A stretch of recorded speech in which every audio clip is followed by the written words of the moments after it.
नमस्कार विद्यार्थी मित्रांनो, मी सुवर्णा मगर आपल्या सर्वांचा स्पर्धा अभ्यास या YouTube चॅनलवरती स्वागत करते। विद्यार्थी मित्रांनो, आजच्या व्हिडिओमध्ये आपण 21 ते 24 डिसेंबर या दरम्यानच्या काही महत्त्वाच्या करंट अफेअर्स अभ्यासणार आहोत। चला तर मग आजच्या व्हिडिओला सुरुवात करूया। फर्स्ट क्वेश्चन आहे, 2025 मध्ये पारंपरिक औषधांवरील WHO ची दुसरी जागतिक शिखर परिषद कोठे आयोजित करण्यात आली? तर बघा, WHO ची दुसरी जागतिक शिखर परिषद, तर ही जी परिषद आहे ही परिषद नवी दिल्ली या ठिकाणी आयोजित करण्यात आली। पर्याय क्रमांक 3 बरोबर आहे। WHO ची दुसरी जागतिक शिखर परिषद 2025, बघा आवृत्ती आहे दुसरी, कालावधी आहे 17 ते 19 डिसेंबर 2025 दरम्यान। स्थळ आहे भारत मंडपम प्रगती मैदान नवी दिल्ली या ठिकाणी। ही परिषद जागतिक आरोग्य संघटना आणि भारत सरकारच्या आयुष मंत्रालयाने संयुक्तपणे आयोजित केलेली होती। परिषदेचा विषय किंवा थीम काय होती बघा, संतुलन पुनर्संचयित करणे, आरोग्य आणि कल्याणाचे विज्ञान आणि सराव, पारंपरिक औषधांना मुख्य प्रवाहात आणणे आणि त्यांना वैज्ञानिक पुराव्यांशी जोडणे यावर या परिषदेचा मुख्य भर होता। या परिषदेमध्ये 100 पेक्षा जास्त देशातील सुमारे 800 प्रतिनिधी, मंत्री, शास्त्रज्ञ आणि संशोधक सहभागी झाले होते। जागतिक आरोग्य प्रणालींमध्ये पुराव्यावर आधारित पारंपरिक औषधांचा समावेश करणे आणि आरोग्य क्षेत्रात शाश्वत विकास साधणे हा या शिखर परिषदेचा प्रमुख उद्देश आहे। यापूर्वी 2023 मध्ये गुजरातमध्ये WHO ची पहिली पारंपरिक औषध शिखर परिषद आयोजित करण्यात आली होती आणि 2025 मध्ये दुसरी शिखर परिषद आयोजित करण्यात आलेली आहे। नेक्स्ट क्वेश्चन आहे, 2025 चा अंडर 19 आशिया कप कोणी जिंकला? 19 वर्षाखालील आशिया कप 2025 कोणी जिंकलेला आहे? तर याचे योग्य उत्तर आहे पर्याय क्रमांक 2, पाकिस्तान। 19 वर्षाखालील आशिया कप 2025, स्थळ होते दुबई ICC अकॅडमी मैदान या ठिकाणी। अंतिम सामना झालेला आहे 21 डिसेंबर 2025 रोजी। एकूण 8 संघ सहभागी झालेले होते, भारत, पाकिस्तान, बांगलादेश, श्रीलंका, अफगाणिस्तान, UAE, नेपाळ आणि मलेशिया। तर बघा, पाकिस्तान संघाने भारत संघाचा 191 धावांनी पराभव केला, म्हणजे विजेता ठरलेला आहे पाकिस्तान, उपविजेता राहिलेला आहे भारत हा देश। भारताचा कर्णधार आयुष म्हात्रे, भारताचा उपकर्णधार विहान मल्होत्रा होता। प्लेयर ऑफ द मॅच आणि सिरीज दोन्ही ठरलेला आहे समीर मिनास, पाकिस्तानचा खेळाडू आहे। पाकिस्तानच्या समीर मिनासने 113 चेंडूत 172 धावांची ऐतिहासिक खेळी केली, जी अंडर 19 आशिया कपच्या अंतिम सामन्यातील सर्वोच्च वैयक्तिक धावसंख्या ठरलेली आहे। तर प्लेयर ऑफ द मॅच आणि सिरीज दोन्ही ठरलेला आहे समीर मिनास, पाकिस्तानचा खेळाडू। सर्वाधिक विजेता टीम राहिलेली आहे भारत, 8 वेळा जिंकलेला आहे। तर 2025 चा 19 वर्षाखालील आशिया कप पाकिस्तान या संघाने जिंकलेला आहे, उपविजेता राहिलेला आहे भारत हा देश। नेक्स्ट क्वेश्चन आहे, महाराष्ट्र फाउंडेशनचा समाजकार्य जीवनगौरव पुरस्कार कोणाला जाहीर झाला आहे? तर या प्रश्नाचे योग्य उत्तर आहे पर्याय क्रमांक 3, लीलाताई चितळे। महाराष्ट्र फाउंडेशन अमेरिकातर्फे दिला जाणारा 2025 चा समाजकार्य जीवनगौरव पुरस्कार नागपूर येथील ज्येष्ठ स्वतंत्र सेनानी आणि सामाजिक कार्यकर्ता लीलाताई चितळे यांना जाहीर झाला आहे।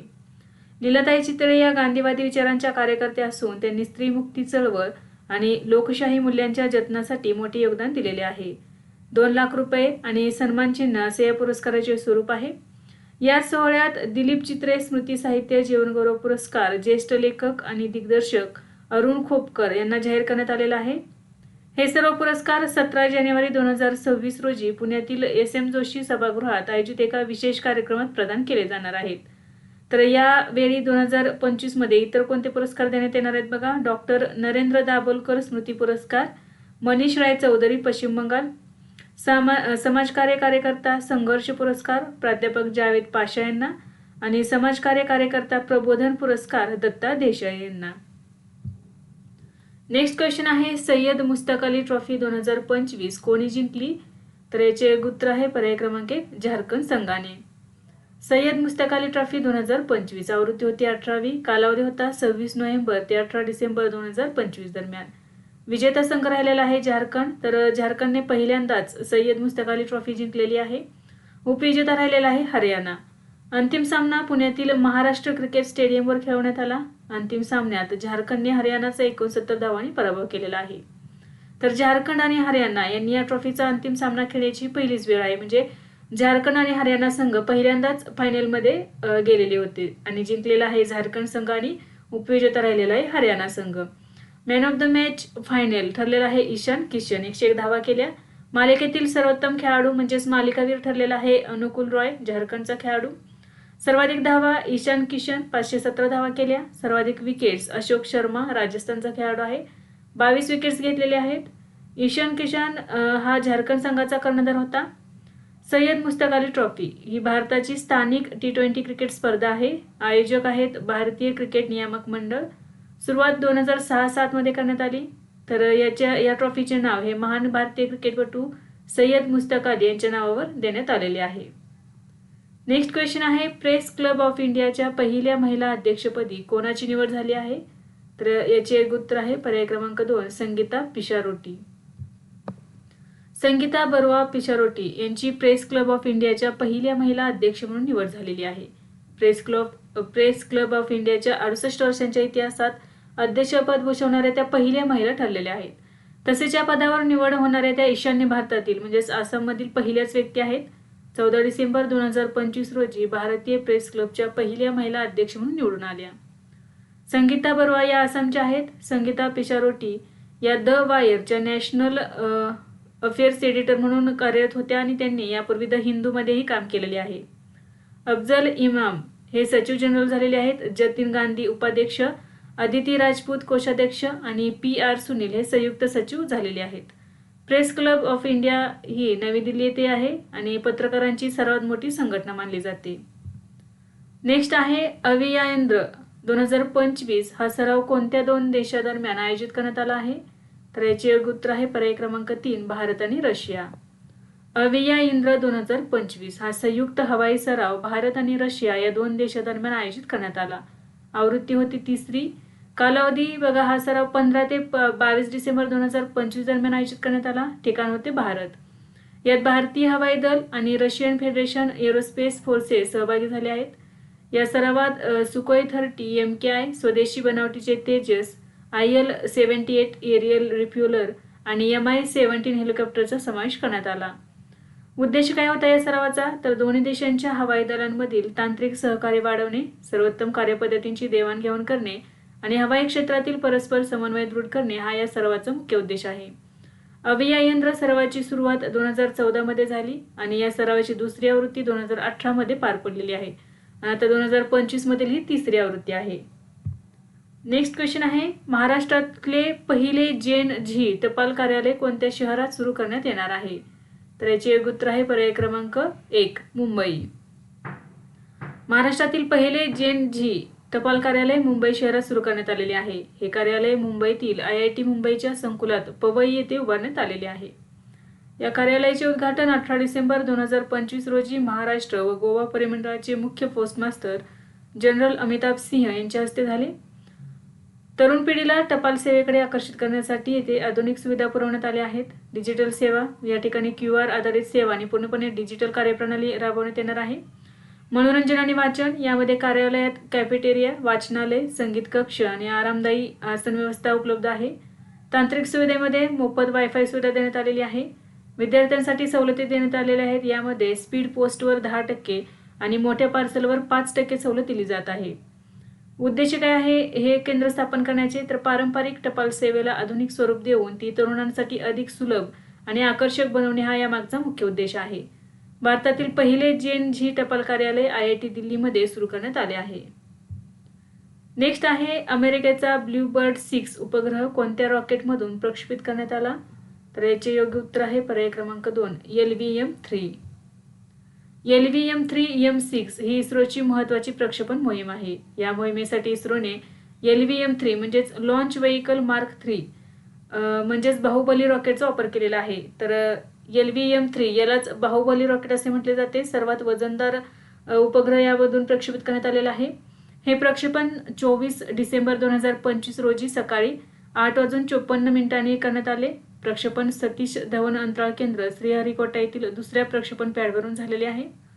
या मोहिमेत AST स्पेस मोबाईल कंपनीचा ब्लूबर्ड 6 हा उपग्रह प्रक्षेपित करण्यात आला.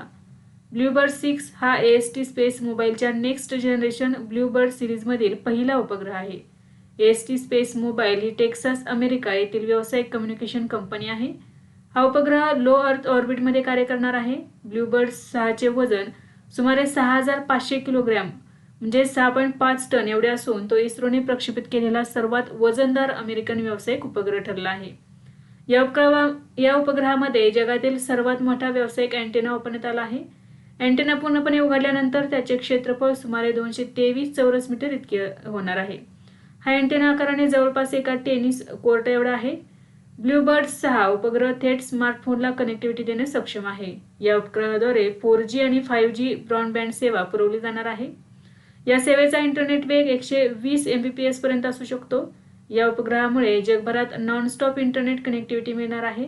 विशेषतः अतिदुर्गम नेटवर्क रहित भागांमध्ये याचा मोठा फायदा होणार आहे. नेक्स्ट क्वेश्चन आहे, ट्रान्सफॉर्मेशनल लीडर ऑफ द इयर पुरस्कार 2025 कोणाला देण्यात आला आहे? तर याचे योग्य उत्तर आहे पर्याय क्रमांक 2 जय शहा यांना.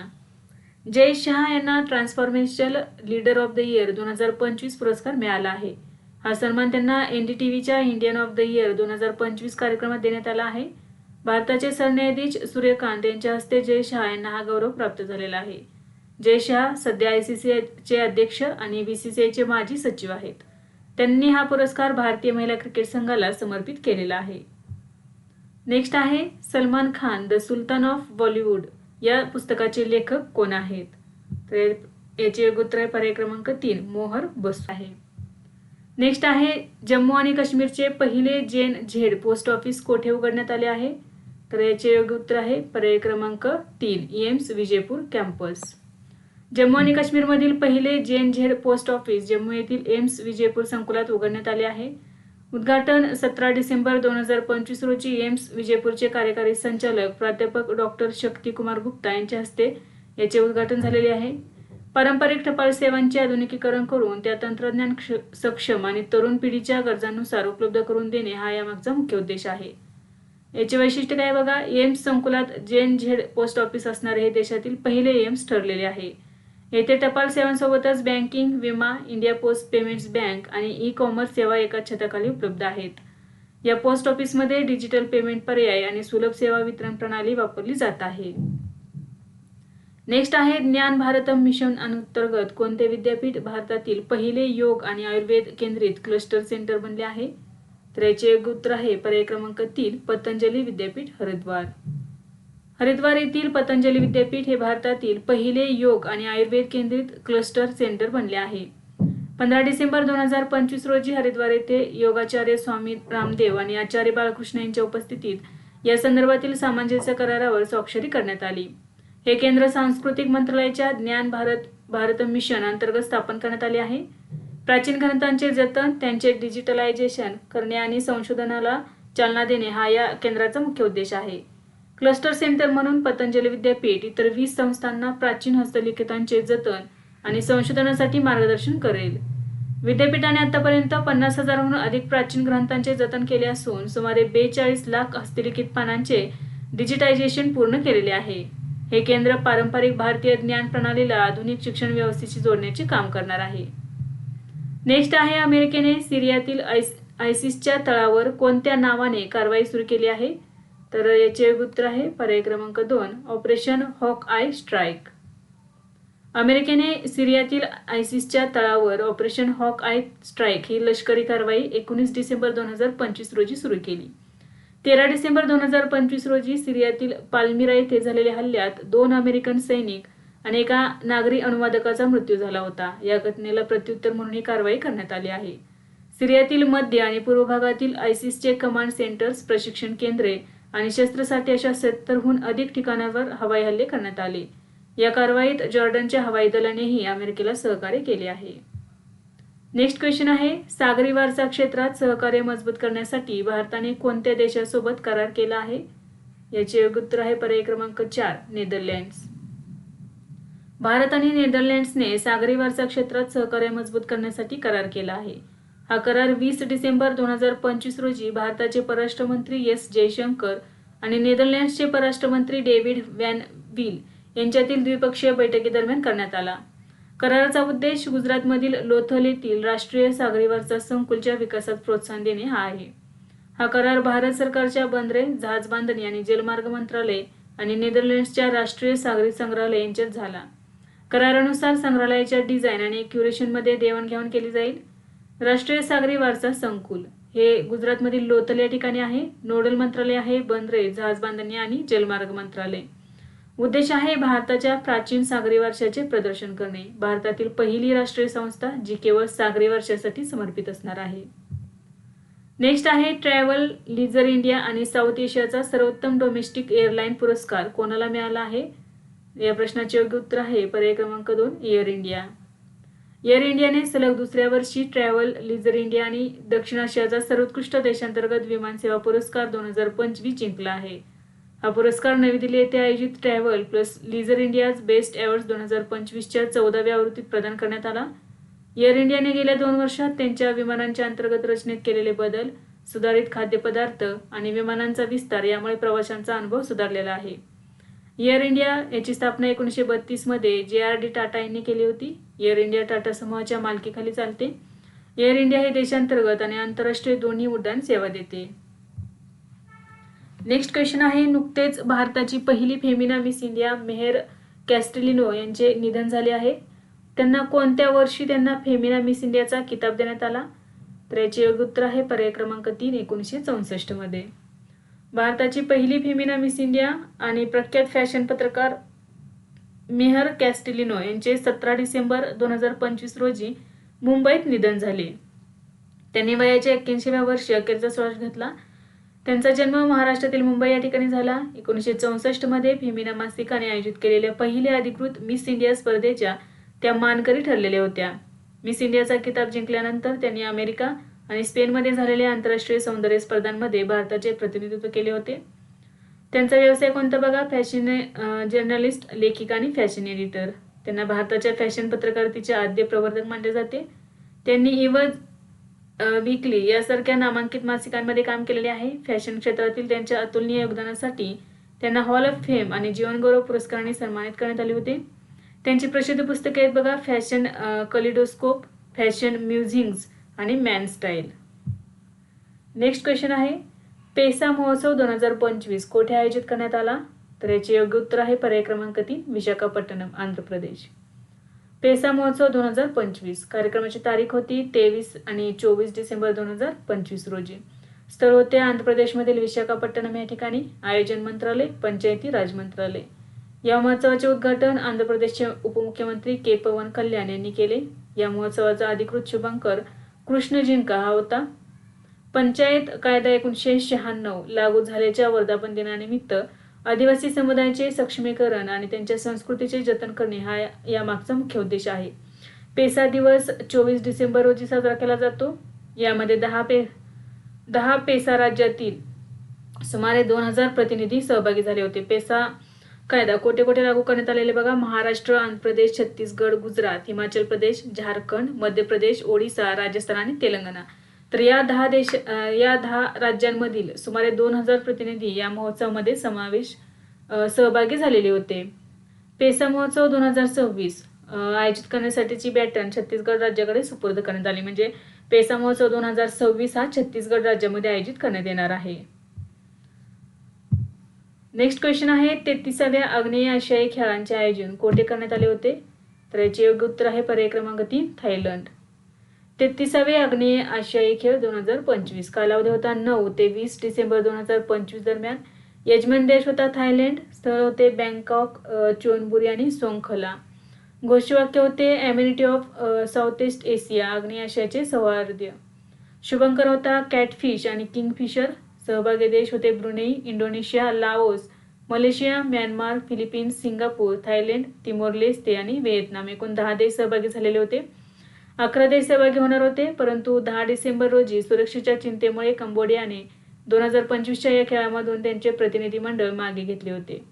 खेळांचे स्वरूप 50 क्रीडा प्रकारांमध्ये स्पर्धा, ज्यामध्ये ऑलिम्पिक आणि प्रादेशिक खेळांचा समावेश होता. पदक तालिका बघा थायलंड पहिल्या क्रमांकावरती राहिला. एकूण 499 पदके जिंकली. यामध्ये 233 सुवर्ण, 154 रौप्य आणि 112 कांस्य पदके जिंकलेली आहेत. पुढील यजमान बघा मलेशिया असणार आहे. 34वे आग्नेय आशियाई खेळ 2027 मध्ये मलेशिया या देशामध्ये आयोजित करण्यात येणार आहेत. नेक्स्ट आहे अंतराळात व्हीलचेअर वापरणारे पहिले अंतराळवीर कोण बनले आहेत? या प्रश्नाचे योग्य उत्तर आहे पर्याय क्रमांक 1 मायकेला बेंताऊस. अंतराळात प्रवास करणाऱ्या पहिल्या व्हीलचेअर वापरकर्त्या जर्मनीच्या अभियंता मायकेला मिंची बेनताऊस या बनल्या आहेत. 20 डिसेंबर 2025 रोजी त्यांनी जेफ बेझोस यांच्या ब्ल्यू ओरिजिन कंपनीच्या न्यू शेपर्ड या रॉकेटमधून हा प्रवास केला. 33 वर्षीय मायकेला या युरोपीय स्पेस एजन्सीमध्ये एरोस्पेस आणि मेकॅट्रॉनिक्स इंजिनियर आहेत. 7 वर्षांपूर्वी एका माउंटन बाईक अपघातात त्यांच्या पाठीच्या कण्याला दुखापत झाल्यामुळे त्या पॅराप्लेजियाने ग्रस्त झाल्या होत्या. 11 मिनिटांच्या या मोहिमेने सुमारे 100 किलोमीटर उंची गाठलेली होती. तर बघा, अंतराळात प्रवास करणाऱ्या पहिल्या व्हीलचेअर वापरकर्त्या बनलेल्या आहेत जर्मनीचे अभियंता मायकेला बेनताऊस. नेक्स्ट क्वेश्चन आहे, 2025 सालासाठी टाइम मासिकाने कोणाला वर्षातील व्यक्ती म्हणून घोषित केले आहे? तर याचे उत्तर आहे पर्याय क्रमांक 3, आर्किटेक्ट्स ऑफ AI. टाइम मासिकाने 2025 सालासाठी आर्किटेक्ट्स ऑफ AI यांना पर्सन ऑफ द इयर म्हणून घोषित केलेले आहे. म्हणजे AIच्या विकासामध्ये ज्यांनी हातभार लावलेला आहे त्यांना सर्वांना आर्किटेक्ट्स ऑफ AI असे म्हटले जाते. तर त्यांना हा पर्सन ऑफ द इयर पुरस्कार घोषित केलेला आहे टाइम मासिकाने. तर मासिकाच्या मुखपृष्ठावर तंत्रज्ञान क्षेत्रातील खालील नेत्यांचा समावेश करण्यात आलेला आहे. एलोन मस्क हे टेस्ला आणि एक्सचे CEO आहेत. जेन्सेन हुआंग एनव्हिडियाचे CEO, Sam Altman Open AI CEO, Mark Zuckerberg मेटाचे CEO, Lisa Su AMD CEO, Demis Hassabis Google डीपमाइंडचे CEO, Dario Amodei Anthropic CEO आणि फी फेइली AI शास्त्रज्ञ. तर या सर्वांना आर्किटेक्ट्स ऑफ AI असे म्हटले जात आहे. तर यांना टाइम मासिकाने 2025 सालासाठी पर्सन ऑफ द इयर म्हणून घोषित केलेले आहे. डोनाल्ड ट्रम्प यांना 2024 मध्ये हा पुरस्कार मिळाला होता आणि टेलर स्विफ्ट यांना 2023 मध्ये. नेक्स्ट आहे, ISO प्रमाणपत्र मिळणारे भारतातील पहिले राज्य शिक्षण मंडळ कोणते ठरले आहे? तर याचे उत्तर आहे पर्याय क्रमांक 1, बिहार. बिहार शालेय परीक्षा मंडळ हे ISO प्रमाणपत्र मिळवणारे भारतातील पहिले राज्य शिक्षण मंडळ ठरले आहे. या ऐतिहासिक यशांतर्गत बिहार बोर्डाला एकाच वेळी 3 आंतरराष्ट्रीय ISO प्रमाणपत्रे मिळालेली आहेत.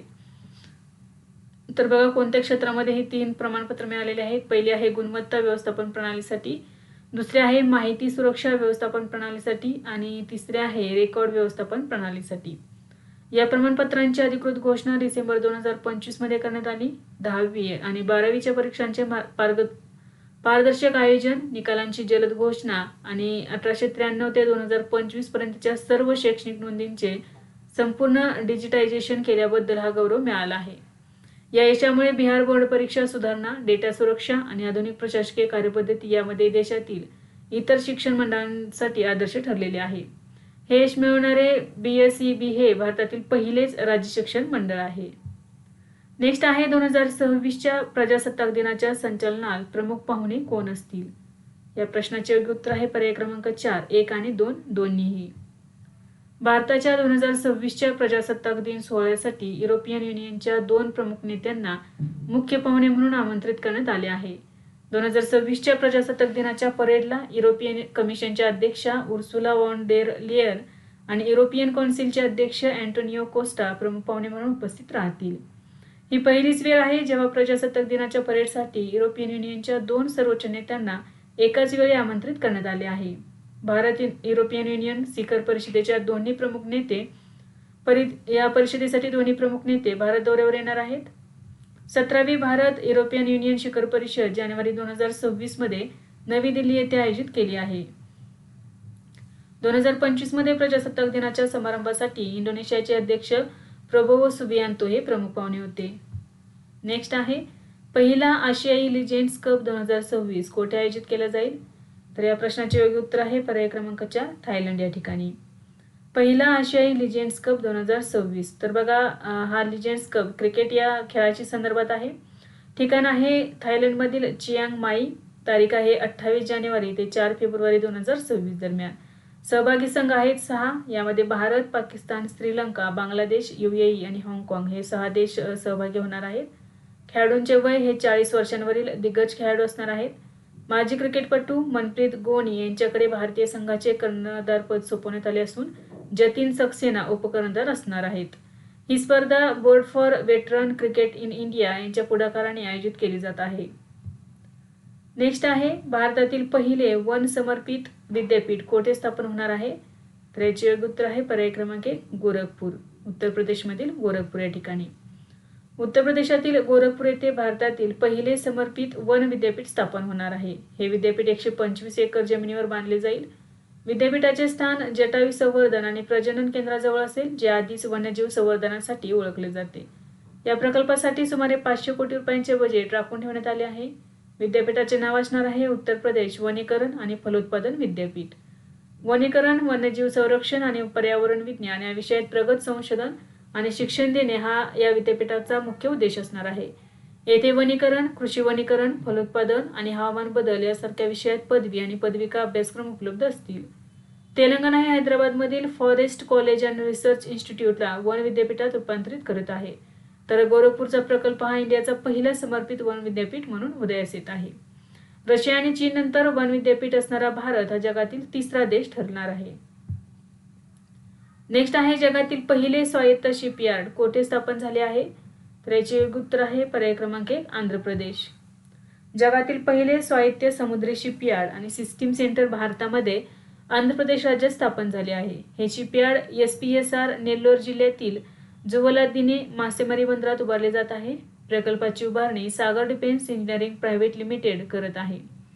आंध्र प्रदेश मंत्रिमंडळाने डिसेंबर 2025 मध्ये या प्रकल्पासाठी 29.58 एकर जमीन भाडेतत्वावर देण्यास मंजुरी दिली आहे. या केंद्रात मानवरहित आणि स्वायत्त समुद्री जहाजे तसेच पाण्याखालील प्लॅटफॉर्म विकसित आणि चाचणी केली जातील. शिपयार्डच्या बांधकामाला डिसेंबर 2025 मध्ये सुरुवात झाली असून नोव्हेंबर 2026 पर्यंत पूर्णपणे कार्यान्वित करण्याचे लक्ष्य आहे. प्रकल्पात AI, रोबोटिक्स आणि रिअल टाइम डेटा अॅनालिटिक्स याचा वापर केला जाईल, जे जहाज बांधणी क्षेत्रातील जगातील पहिले विशेष स्वायत्त केंद्र ठरेल. या प्रकल्पामुळे रक्षा आणि व्यावसायिक सागरी क्षेत्रातील स्वदेशी क्षमता वाढेल, तसेच भारताला जागतिक आघाडीवर स्थान मिळेल. उद्देश काय असणार आहे तर पृष्ठभाग आणि पृष्ठभागाखालील स्वायत्त प्लॅटफॉर्म विकसित करणे, जेथे AI, रोबोटिक्स आणि रिअल टाइम डेटा वापरला जाईल. भारताची सागरी तंत्रज्ञान क्षमता वाढवणे आणि संरक्षण व व्यावसायिक क्षेत्रासाठी स्वायत्त प्रणाली विकसित करणे यासाठी हे महत्त्वाचे असणार आहे. नेक्स्ट क्वेश्चन आहे सुलतान हैथम बिन तारिक यांनी ऑर्डर ऑफ ओमान हा सन्मान कोणाला बहाल केला? तर याचे योग्य उत्तर आहे पर्याय क्रमांक 1 नरेंद्र मोदी यांना. 18 डिसेंबर 2025 रोजी मस्कत येथील अल अलाम पॅलेसमध्ये एका भव्य समारंभात सुलतान हैथम बिन तारिक यांनी ओमानचा सर्वोच्च नागरी सन्मान ऑर्डर ऑफ ओमान प्रथम श्रेणीतील हा पंतप्रधान नरेंद्र मोदी यांना बहाल केला. भारत आणि ओमान यांच्यातील द्विपक्षीय संबंध अधिक दृढ करण्यासाठी आणि पंतप्रधान मोदींच्या जागतिक स्तरावरील शांतता व सहकार्याच्या प्रयत्नांची दखल घेऊन हा सन्मान देण्यात आला आहे. पंतप्रधानांच्या ओमान भेटीदरम्यान हा सन्मान देण्यात आलेला आहे. भारत ओमान राजनैतिक संबंधांच्या 70 वर्षांच्या स्मरणार्थ हा दौरा आयोजित करण्यात आला होता. पंतप्रधान मोदी हे हा सर्वोच्च सन्मान मिळवणारे पहिले भारतीय नेते ठरले आहेत. हा त्यांना मिळालेला 29वा आंतरराष्ट्रीय सन्मान आहे. नेक्स्ट आहे गुळगुळीत टोकदार पानमांजर संवर्धन मोहीम कोणत्या राज्यात सुरू करण्यात आली आहे? तर याचे योग्य उत्तर आहे पर्याय क्रमांक 1 तामिळनाडू. डिसेंबर 2025 मध्ये तामिळनाडू राज्यात गुळगुळीत टोकदार पानमांजर संवर्धन मोहीम सुरू करण्यात आली आहे. ही मोहीम प्रामुख्याने कावेरी डेल्टा म्हणजेच कावेरी नदीचे खोरे या क्षेत्रात राबवली जात आहे, ज्यामध्ये तंजावर, तिरुवारूर आणि कडलूर या जिल्ह्यांचा समावेश होतो. मानवी वस्ती आणि वन्यजीव यांच्यातील संघर्ष कमी करणे, पानमांजरांच्या अधिवासाचे रक्षण करणे आणि त्यांच्या संख्येचा शास्त्रीय अभ्यास करणे हा या मोहिमेचा मुख्य हेतू आहे. या उपक्रमाचे नेतृत्व तमिळनाडू वन विभागाच्या संशोधन शाखेच्या चेन्नईतील वनलूर येथील प्रगत वन्यजीव संवर्धन संस्थेद्वारे केले जात आहे. गुळगुळीत टोकदार पानमांजर ही प्रजाती IUCNच्या लाल यादीत असुरक्षित म्हणून वर्गीकृत आहे आणि भारतीय वन्यजीव संरक्षण कायदा 1972च्या परिशिष्ट 1 अंतर्गत संरक्षित आहे. नेक्स्ट क्वेश्चन आहे जम्मू आणि काश्मीरमधील पहिल्याच आंतरराष्ट्रीय दंगल आणि रुस्तमे जम्मू काश्मीर स्पर्धा 2025चा विजेता कोण ठरला? तर याचे योग्य उत्तर आहे पर्याय क्रमांक 4 लल्लू पहिलवान. पहिली आंतरराष्ट्रीय दंगल आणि रुस्तमे जम्मू काश्मीर स्पर्धा 2025. स्थळ होते MA स्टेडियम जम्मू. तारीख होती 20 डिसेंबर 2025 रोजी. विजेता आहे लल्लू पहिलवान. आयोजक होते जम्मू आणि काश्मीर क्रीडा परिषद. भारत, इराण, रशिया आणि इतर देशातील पैलवानांचा यामध्ये सहभाग होता. विजेत्याला 50,000 रुपये रोख तसेच पारंपरिक गुर्जी म्हणजे गदा आणि पट्टा देऊन सन्मानित करण्यात आले. जम्मू काश्मीरचा समृद्ध कुस्ती वारसा पुनर्जीवित करणे, तरुणांना खेळांकडे आकर्षित करणे आणि ड्रग फ्री जीवनशैलीला प्रोत्साहन देणे हा यामागचा मुख्य उद्देश होता. रुस्तम ए जम्मू काश्मीर किताब हा 85 किलोपेक्षा जास्त वजन गटातील कुस्तीपटूंकरिता होता. नेक्स्ट आहे T20 आंतरराष्ट्रीय क्रिकेटमध्ये 4000 धावा करणारी पहिली भारतीय आणि पहिली आशियाई फलंदाज कोण बनली आहे? तर याचे योग्य उत्तर आहे पर्याय क्रमांक 2 स्मृती मानधना.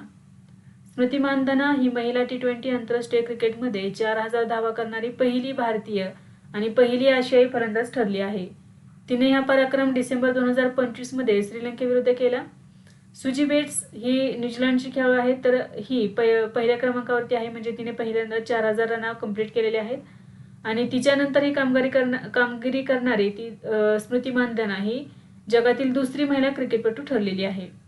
स्मृती मानधनाने 3227 चेंडूमध्ये हा टप्पा पार केलेला आहे. सुजी बेट्सपेक्षाही जलद आहे, म्हणजे सुजी बेट्स यापेक्षा जास्त चेंडूमध्ये हे 4000 धावा पूर्ण केलेल्या आहेत.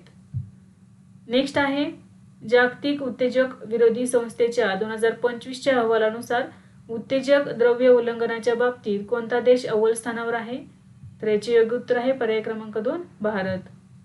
डिसेंबर 2025 मध्ये जारी करण्यात आलेल्या जागतिक उत्तेजक विरोधी संस्थेच्या अहवालानुसार उत्तेजक द्रव्य उल्लंघनाच्या बाबतीत भारत जगातील अव्वल स्थानावर आहे. भारताने सलग तिसऱ्या वर्षी जागतिक उत्तेजक द्रव्य उल्लंघनाच्या यादीत पहिले स्थान मिळवले आहे.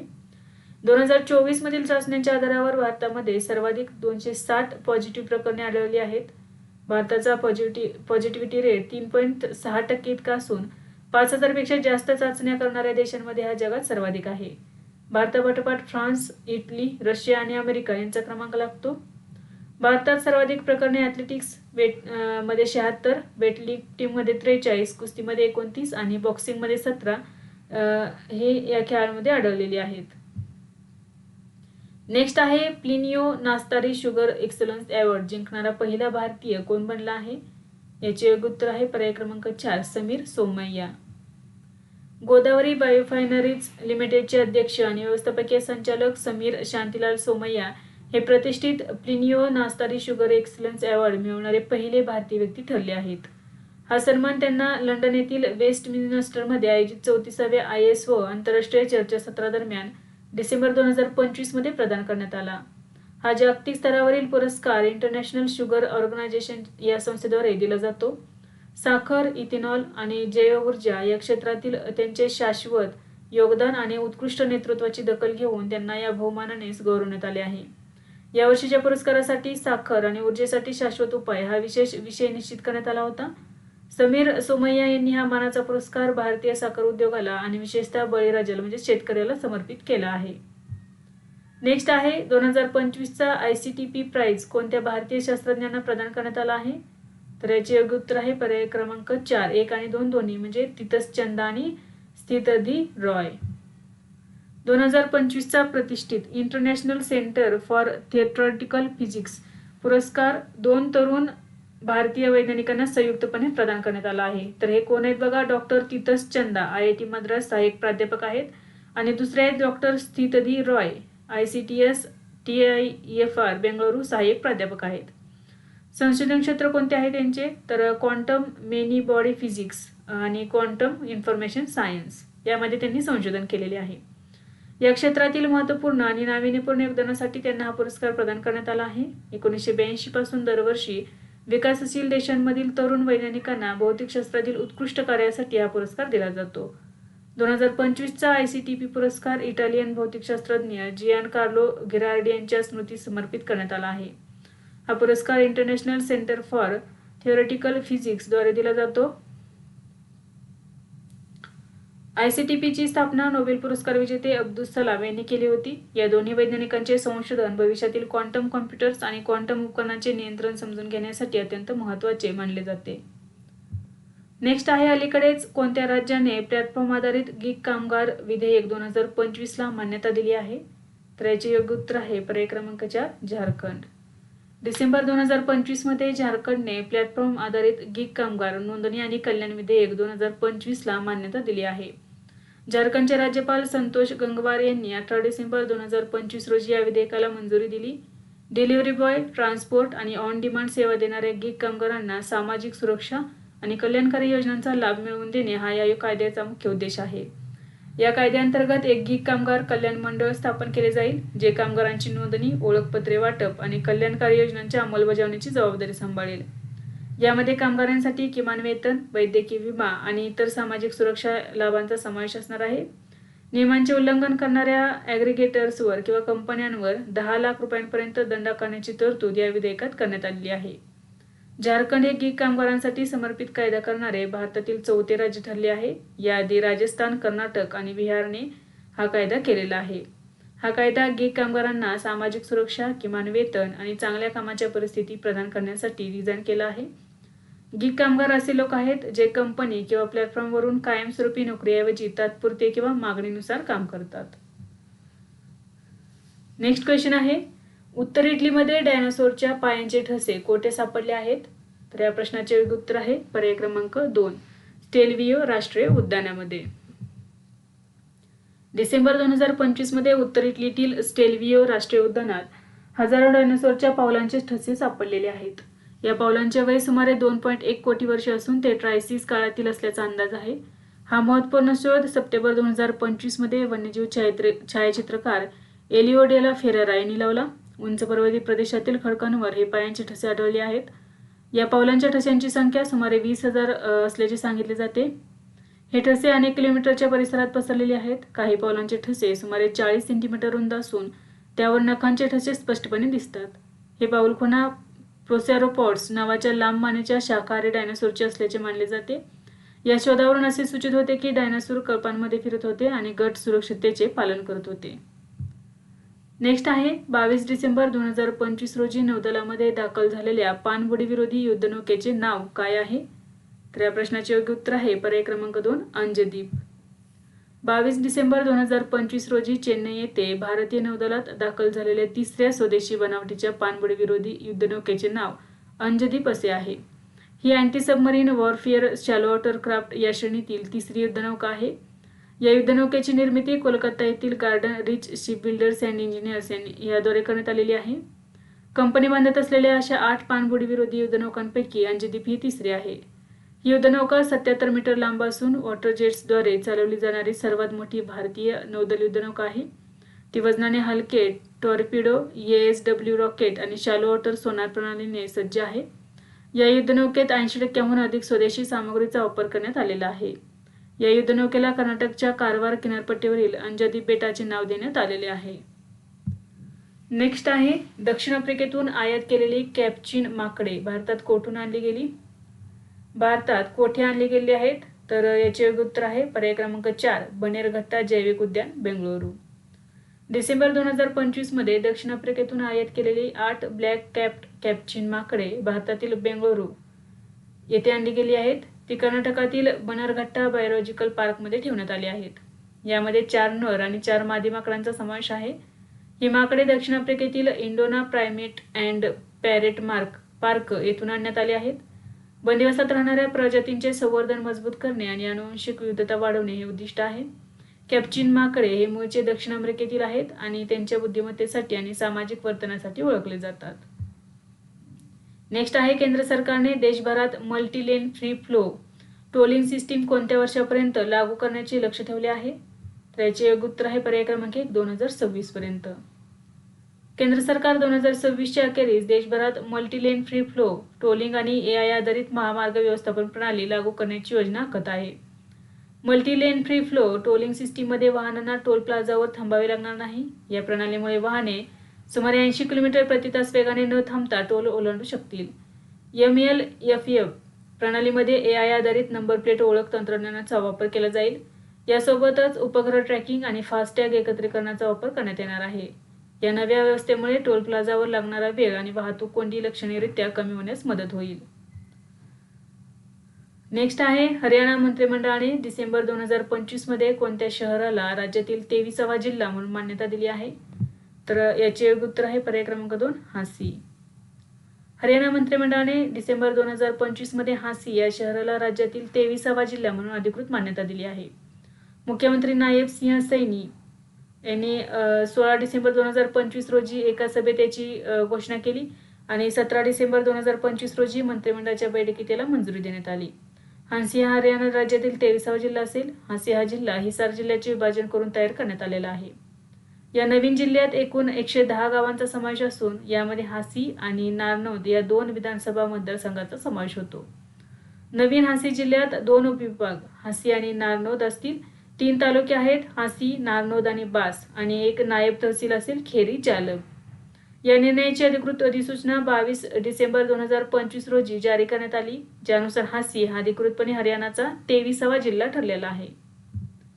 नेक्स्ट आहे, दरवर्षी जागतिक ध्यान दिवस कधी साजरा केला जातो? तर याचे योग्य उत्तर आहे पर्याय क्रमांक 21 डिसेंबर. जागतिक ध्यान दिन दरवर्षी 21 डिसेंबर रोजी साजरा केला जातो. संयुक्त राष्ट्र महासभेने 6 डिसेंबर 2024 रोजी एक महत्त्वपूर्ण ठराव मंजूर करून 21 डिसेंबर हा दिवस अधिकृतपणे जागतिक ध्यान दिन म्हणून घोषित केला. तर बघा, 2025 मध्ये दुसरा जागतिक ध्यान दिन साजरा करण्यात आला. हा दिवस उत्तर गोलार्धातील वर्षातील सर्वात लहान दिवस असतो, जो भारतीय परंपरेत अंतर्मुख होण्यासाठी आणि ध्यानासाठी शुभ मानला जातो.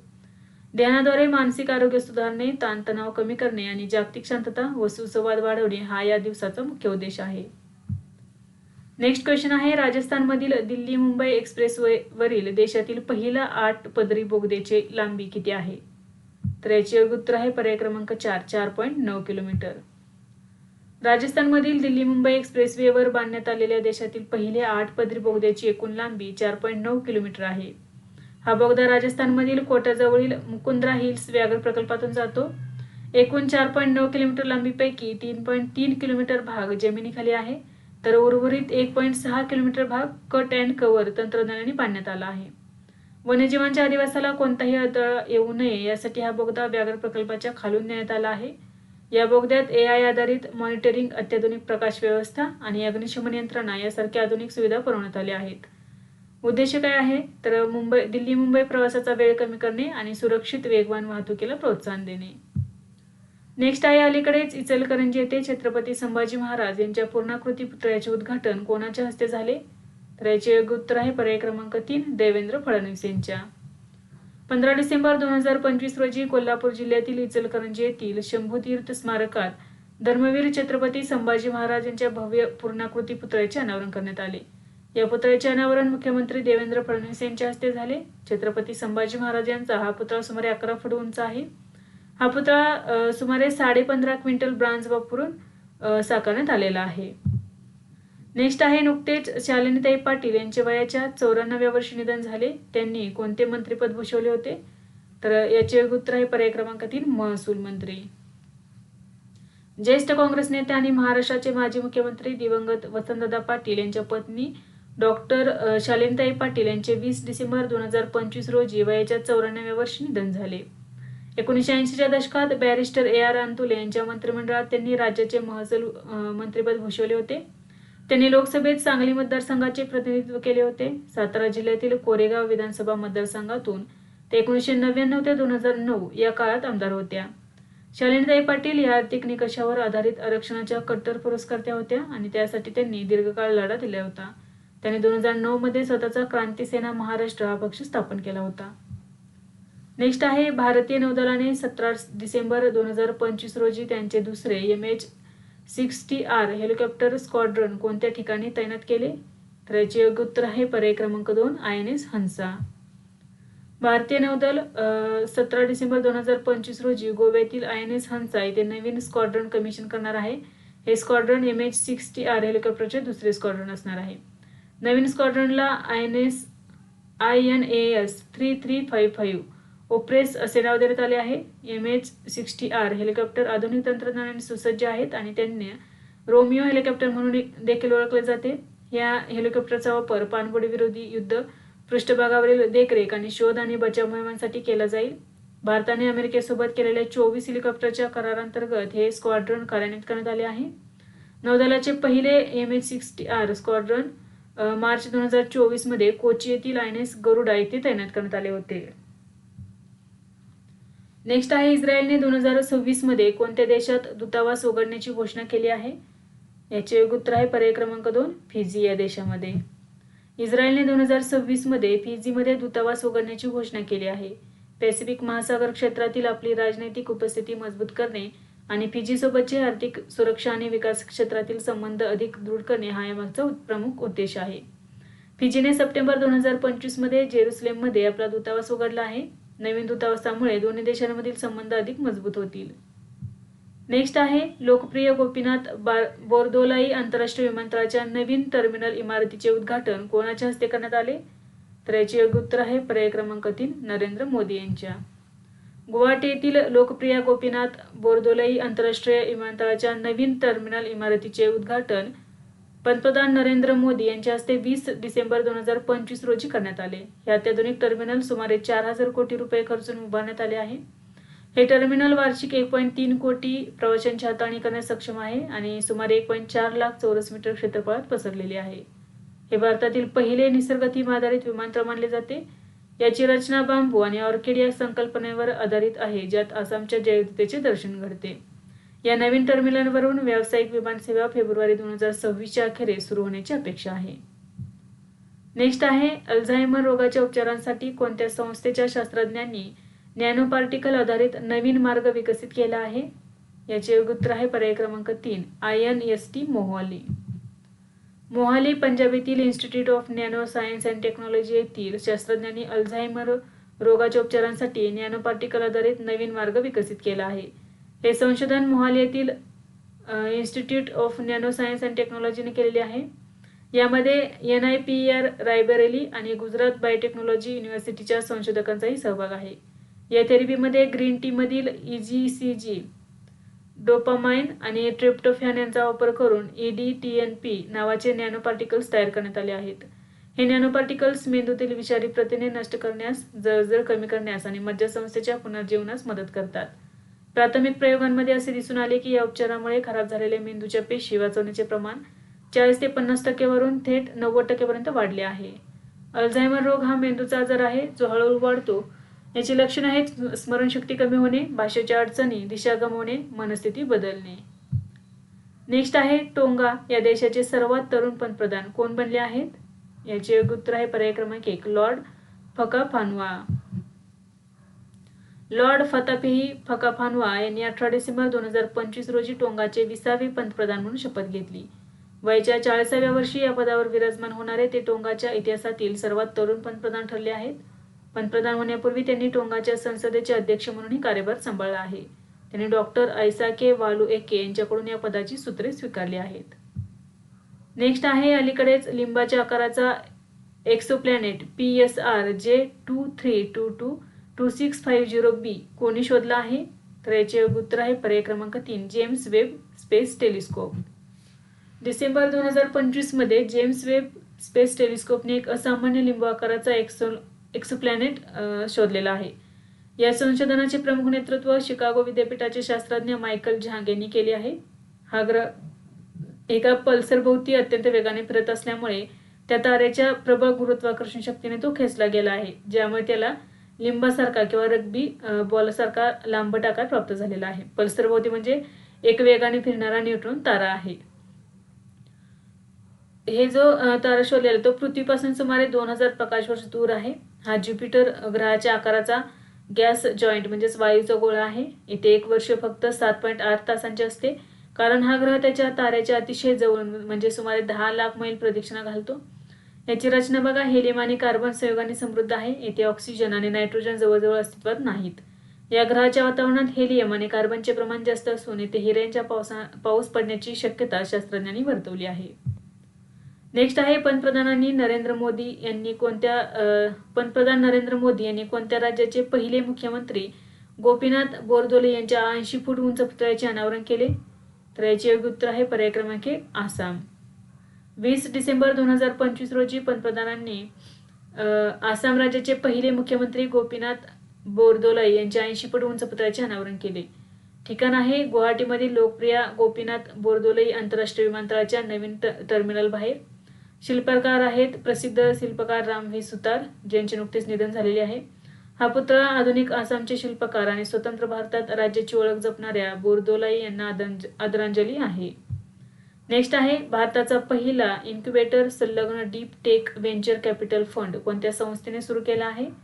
तर याचे योग्य उत्तर आहे पर्याय क्रमांक 3 IIT बॉम्बे. भारतातील पहिला इन्क्युबेटर संलग्न deep tech venture capital fund IIT मुंबईच्या society for innovation and entrepreneurship यांनी सुरू केला आहे। या फंडाला Y point venture capital fund असे नाव देण्यात आले आहे। या व्हेंचर कॅपिटल फंडचा एकूण आकार 250 कोटी रुपये आहे। या फंडाचे अधिकृत अनावरण 9 डिसेंबर 2025 रोजी करण्यात आले।